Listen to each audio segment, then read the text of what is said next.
Komisioni i ligjeve miraton strukturën e vettingut, por palët debatojnë ashpër për personelin, PD mbështeti kërkesat për punonjësit, PS reduktoi numrin e tyre. Bankomatet në rrezik nga vjedhjet e sofistikuara përmes teknologjisë, hajdutët përdorin aparatet posaçme për klonimin e të dhënave të kartave. Komisioni i Sigurisë përfshihet nga debatet për policinë, opozita flet për lidhje me grupet kriminale dhe trafikun e drogës, reagon PS janë akuza pa vlerë. Vjeshta sjell uljen e temperaturave dhe bashkë me të edhe virozat e stinës, fluks në urgjencën e pediatrisë. Mjekët këshillojnë të mos neglizhohen simptomat.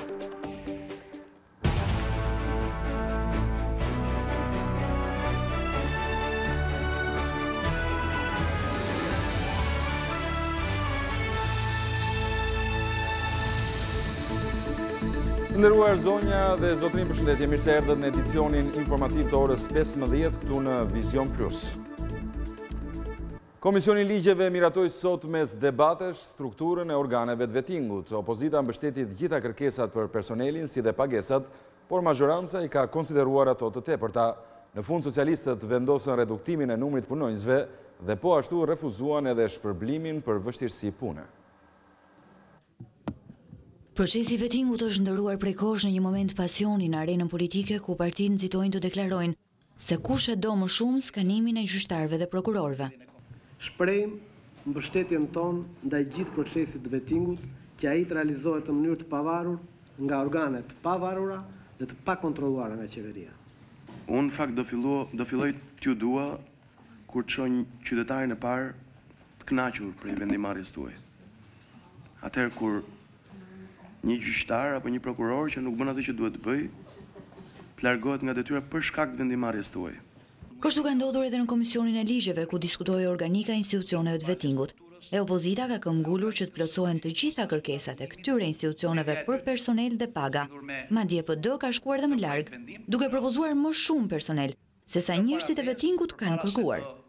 Për shkak të volumit të punës, që dhe fakti që procesi është limituar në kohë, vlerësojmë se numri i punonjësve të njësisë së shërbimit ligjor duhet të jetë më i lartë. Për propozimi jonë është që numri i këshilltarëve të jetë më i lartë. Unë jam totalisht pro akordimit të gjithë mbështetjes së dur me strukturë, me mbështetje me personel. Madje jam i prirur që ne duhet të mbështesim ndoshta edhe në mënyrë më bujare nga sa ato kanë kërkuar. Por kur vjen puna tek parat, mazhoranca është më racionale. Së pari ka refuzuar propozimin për t'u dhënë antarëve të institucioneve të vettingut 200% të pagës vështirësi puna. 11 milion bruto për kolegjin e apelimit, për zonjën Mulaj dhe 6 kolegët e saj, dhe 9 milion bruto për zonjën Bungo dhe komisionerët dhe gjithë stafin të zgjedhur nga ne kuvendi. Ajtë flasim.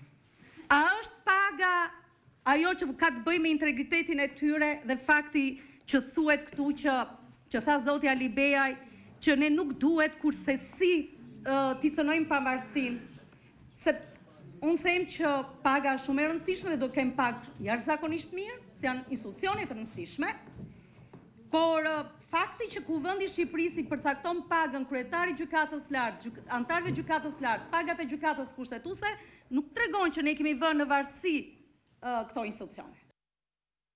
Mazhoranca ka propozuar e miratuar vetëm me votat e saj një organik dukshëm më të reduktuar për Komisionin e Posaçëm të Kualifikimit, Kolegjin e Apelimit e Komisionerët Publik, me 113 persona nga 185 që kishin kërkuar këto institucione. Vendim ky që solli edhe largimin e opozitës në formë proteste nga mbledhja.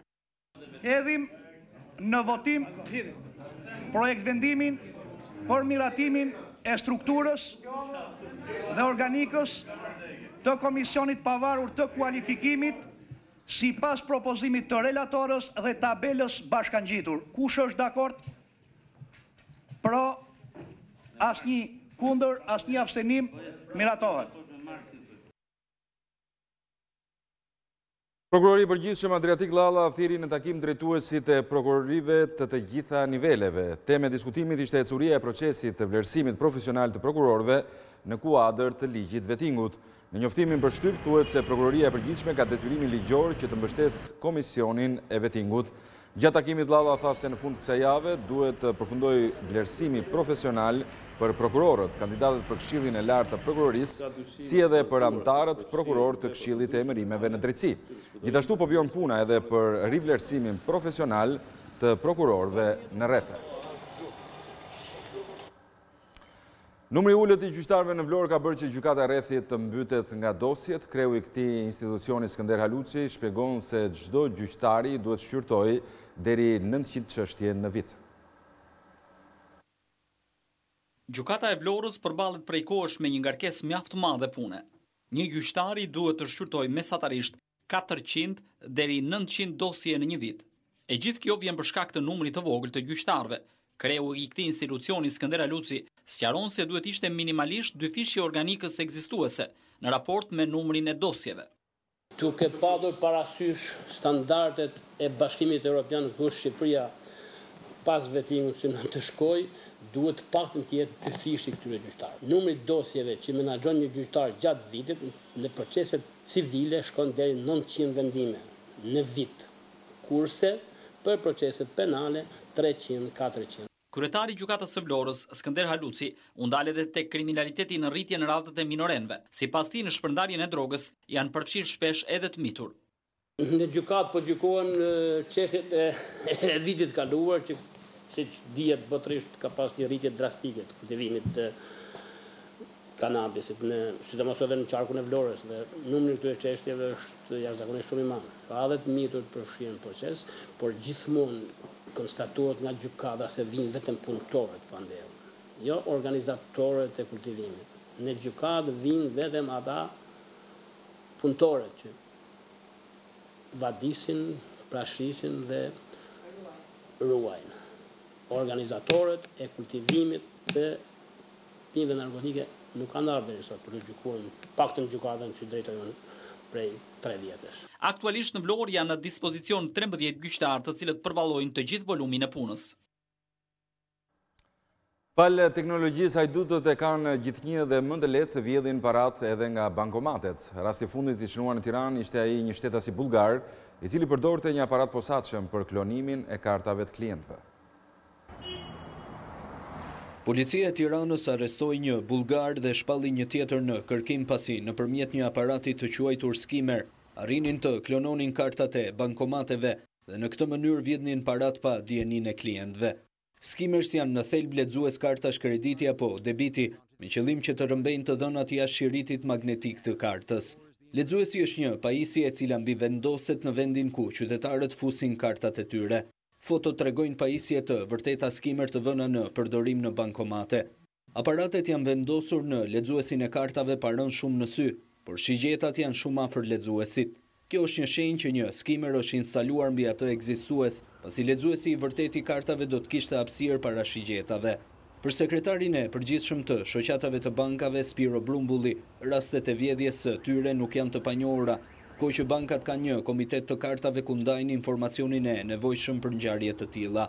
Ngjarjet e fundit që ju i referojni sigurisht janë të mirë studiuara, të mirë trajtuara nga bankat dhe janë ndarë midis jo vetëm te banka që kishte atë mën ku ndodhi ngjarja, por edhe bankat e tjera janë të sinjalizuara dhe kanë qenë vigjilente ndaj veprimeve të tjera. Bankat në kuadër të investimeve që kanë bërë për ruajtjen e sigurisë së rrjeteve të tyre, me njëherë arrin që të zbulojnë, të kapin, të evidentojnë, të sinjalizojnë dhe të bëjnë njoftimet e tyre sipas edhe detyrimeve ligjore.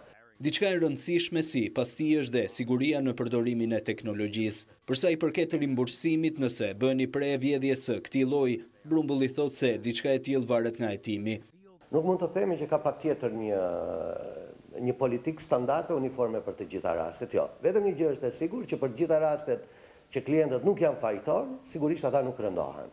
Për raste të tjera që vërtetohet që ata mund të kenë përgjegjësi, sigurisht përgjegjësia pastaj është individuale. Sulmet skimin siç njihen në terminologji vazhdojnë të jenë një problem dhe pse bankat e nivelit të dytë bëjnë vazhdimisht ndryshim të dhënash për kartat. Sipas ekspertëve, edhe nëse kartat kanë një çip, të dhënat vazhdojnë të jenë në shiritat magnetik të tyre. Një makinë forestrat që përdore nga kryetari i Bashkisë Lezhë Fram Frokaj është përfshirë nga zjarri. Përhapja me shpejtësi e flakëve dogji edhe një tjetër mjet Mercedes-Benz që ishte i parkuar pranë makinës së Frokajt. Ngjarja ndodhi pak pas mesnate në lagjen Beslidhja në një parking pallati. Policia dyshon për zjarrvënie të qëllimshme, por nuk përjashtohet edhe mundësia që zjarri mund të jetë shkaktuar nga një defekt teknik, pasi makina kishte vetëm 30 minuta që ishte parkuar. Në dëshminë e tij, kryebashkiaku Frokaj ka thënë se nuk ka konflikte me asnjë person. Ndërkohë mësohet se automjeti djegur ishte marrë në përdorim nga Bashkia e Lezhës dhe nuk ishte në pronësi të Frokajt.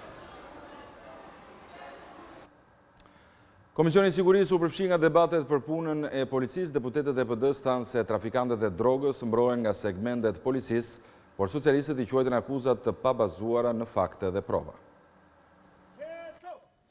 Opozita nuk ndal akuzat ndaj policisë së shtetit për përfshirjen e saj në trafikun e narkotikëve dhe bashkëpunim me krimin e organizuar. Në mbledhjen e Komisionit të Sigurisë, Flamur Noka tha se zyrtarët e lartë të policisë kanë qenë të përfshirë direkt në aktivitete kriminale, çka sipas tij faktohet nga raportet e ndërkombëtarëve. Një Shqipëri që është bazë e krimit të organizuar, siç e thot raporti i Departamentit Amerikan të Shtetit, nuk mund të ketë një polici të besueshme. Një Shqipëri e cila është vendi tranzit, ose mund të them vendi kryesor tranzit i drogave të forta në Ballkan, nuk mund të ketë një polici të besuar. Akuzat të cilat janë konsideruar të pavlefshme nga kryetari socialiste e komisionit, Ermonela Felaj. Nuk ka nevojë të shpikim në statistika dhe t'i vëmë mbi tavolinë dhe të nxjerrim fjalime pastaj, po ka një statistikë të prokurorit përgjithshëm për krimin, ka një statistikë Ministrisë Drejtësisë për krimin, ka një statistikë po ashtu dhe të policisë së shtetit për krimin. Nëse do bënim një ballafaqim serioz dhe real të dhënave që na japin të treja këto statistika, atëherë ndoshta do të arrinim në konkluzione më të drejta dhe do ndihmonin punën aty ku ajo mund të ketë meta. Debati u zhvillua gjatë diskutimit të marrëveshjes së bashkëpunimit mes qeverisë shqiptare dhe asaj suedeze për policimin në komunitet. Drejtori i përgjithshëm për rendin e sigurinë publike, Altin Qato, tha se bashkëpunimi i uniformave blu me komunitetin ka zbuluar ndër të tjera edhe shumë raste të dhunës në familje. Rritja e dhunës familje krijon një perceptim i gabuar, për shkak se policia duke fokusuar shumë, duke rritur partneritetin, ka rritur evidentimin e dhunës familje. Por në analizën që bëjmë, ka nevojë që përveç angazhimit të policisë, janë dhe shumë aktorë të tjerë, social më shumë, që do të ndikojnë. Pasi shumë merr policia ndeshet para fakteve të dhunës familje, bën gjithë veprimet e veta procedurale, por duhet të jetë dhe përkraja ndihma sociale që do të bërë tyre të dhunuarve. Qeveria suedeze do të ndihmojë policinë shqiptare me 3.3 milion euro për të forcuar kapacitetet dhe bashkëpunimin e saj me qytetarët. Ministri i Financave Ahmetaj tha sot se as zgjedhjet dhe as kriza energjetike nuk e cënuan buxhetin e shtetit, por gjatë diskutimeve në Komisionin e Ekonomisë, opozita foli për miliona dollar të botës së krimit që qarkulluan në qershor, ndërsa i bëri apel qeverisë të reflektojë sa i takon planifikimit të ardhurave. Pavarësisht krizës energjetike si dhe risku të një viti zgjedhor, buxheti i shtetit nuk arriti të cënohej nga shpenzimet pa kritere elektorale. Ministri i Financave dhe Ekonomisë Arben Ahmetaj konfirmoi se huaja e dhënë prej 3 miliard lekësh për blerje energjie nuk ndikoi në treguesit e buxhetit. Kjo shumë e dhënë hua për sektorin energjetik, u sigurua nga përdorimi i disa kursimeve në disa zëra të tjerë shpenzimesh, për pa cënuar as pak objektivat e deficitit, balancës primare dhe stokut të borxhit publik, të vendosur në dhjetor të vitit 2016, kur miratua buxheti i vitit 2017. Ndryshimi i buxhetit për efekt të krizës energjetike u bë nëpërmjet aktit normativ, një procedurë kjo e cila tashmë është kthyer në një praktik pune, dhe për deputetët e opozitës qeveria duhet të reflektojë në planifikimin e të ardhurave. Përmend me shumë prenari zoti ministër që thotë këtë vit ne nuk kemi pas nevojë me prish paratë e buxhetit për fushatën elektorale sepse vëmë ligj. Është shumë drejtë kjo zgjidhje. Po këtë vit qeveria ka pas në ndryshim me qeveritë të tjera. Ka shumë parë jashtë buxhetit, sa që si është dash parë me lut këtë punë. Nënkryetaria e Komisionit e Ekonomisë Jorita Tabaku tha se opozita nuk do të votojë ndryshimin e buxhetit, pasi parashikimet dhe mbledhja e të ardhurave mbeten në nivele modeste. Opozita do ta votojë kundër këtë normativ si një shenjë për treguar që treguesit ekonomik nuk janë gjithashtu siç e paraqisni ju. Tregues ekonomik që lidhen kryesisht me mungesën e investimeve, me mos realizimin e të ardhurave dhe me parashikimin modest të ardhurave, duhet ishin shqetësuese dhe pikërisht kushtet e bazës që ne duhet të kishim zhvilluar sot. Buxheti i shtetit 2017 pritet të ndryshojë sërish, edhe për shkak të ristrukturimit të ministrive, që kërkon edhe një përshtatje buxhetore.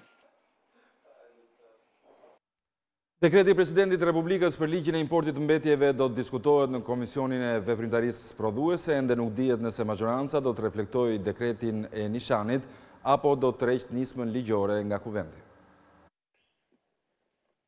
Komisioni i Veprimtarive Prodhuese shqyrton në mbledhjen e së martës dekretin e Presidentit të Republikës për rishqyrtim në Kuvend të ligjit për menaxhimin e integruar të mbetjeve. Zyrtarët e Partisë Socialiste kanë theksuar faktin se majoranca do të tërhiqet nga nisma ligjore, por pa bërë të qartë nëse do të miratojnë dekretin presidencial. Vendimi përfundimtar i cili do të fulos votën e PS-s në komision pritet të merret në mbledhjen e mëngjesit të së martës të grupit parlamentar socialist. Javën e kaluar në mbledhjen e Komisionit të Veprimtarive Prodhuese, majoranca dhe opozita u përfshin në debate mbi fatin e ligjit për mbetjet. Kryetari i komisionit Eduard Shalci tha se majoranca ka vendosur të tërheqë nismën nga shqyrtimi parlamentar. Madje i tha se nëse do të merrë një nismë për referendum popullor, do të ishte i pari që do ta mbështesë atë. Ndërkohë që demokratët dhe LSI kanë mbajtur të njëjtin qendrim, duke theksuar se nuk ka se si ligji të tërhiqet nga majoranca.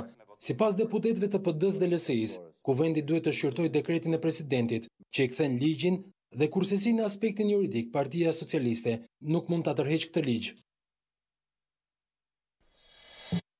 Shkollat vjojnë të përdorin libra me probleme të theksuara, nxënësit mësojnë tekste me informacione të vjetëruara dhe që nuk janë ndryshuar prej vitesh. Në shkollat tona mësojnë edhe libra që kanë informacione shumë të vjetëruara. Rasti më i fundit është një tekst kushtuar orës vendlindjes. Ai u mëson nxënësve se kryeministër është ende Sali Berisha dhe kryetar bashkie Edi Rama. Edhe pse dhjetra libra janë hequr nga qarkullimi për cilësi të dobët, çudit me tekstet në shkolla nuk mbarojnë. Ky është një nga librat që përdoret për orën e vendlindjes për nxënësit e klasave të 5-ta në Tiranë. Është botuar në vitin 2008 dhe gjatë këtyre viteve nuk është rishikuar asnjëherë për të pasqyruar ndryshimet e ndodhura në jetën e kryeqytetit. Autori ka mbetur në kohën e qeverisë së drejtuar nga Sali Berisha dhe bashkisë me kryetar Edi Ramën, ku Tirana ka ende 11 mini bashki. Cili prej jush mund të tregoj se kush është kryetari aktual i qeverisë së qytetit ton? Pyeti mësuesja. Zoti Edi Rama mësuese, tha Adi. Sakt Adi. Qyteti i Tiranës është i madh për të shërbyer popullit më mirë. Ai është ndarë në njësi më të vogla që quhen mini bashki. Qyteti i Tiranës ka një bashki dhe 11 mini bashki që kanë lidhje të ngushtë me bashkinë qendrore. Por vetë nxënësit dinë të tregojnë ndryshimet e ndodhura në këtë 10 vjeçar. Kush është kryetari i bashkisë Tiranës? Erion Veliaj. Ku kryeministri? Edi Rama. Ku para Erion Veliajt kush ka qenë kryetar bashkie? Lulzim Basha.